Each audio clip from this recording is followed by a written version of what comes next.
how does a man build his faith? You don't have to build it. You have to understand you were born with it. I'm not talking about your religion. I'm talking about your faith. We both share, we're both Christians, I know, but I don't tell people what to believe. What I think is important is that they find what is so for them inside. They find their connection with God. It's like trying to touch God. You know the story of the blind people touching God, and one touches the tail, and they all have a different perception of what God is. They're only getting a little piece of it. God's so much more than that, right? But faith you were born with, and I'll prove it to you. Think of all the people that are watching or listening right now, our friends out there, who get up every day and get in a car and drive it.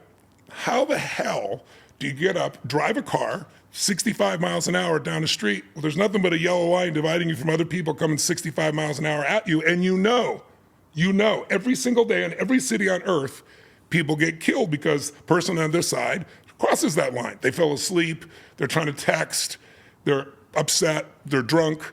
Happens every single day of your life. How the hell do you do that? There's only one way, faith. Without faith, you couldn't make that drive. You would have to stay home and do nothing, which is pretty much what we did during COVID. People lost faith and thought a little microbe was going to destroy the planet, right? And it wasn't true. We all found out it wasn't true, unfortunately, the hard way, after all those shutdowns and all the problems and so forth. So without faith, we don't function. But faith is a muscle. And the more you use a muscle, the stronger it gets. Amen. Faith unused does not grow, it shrinks.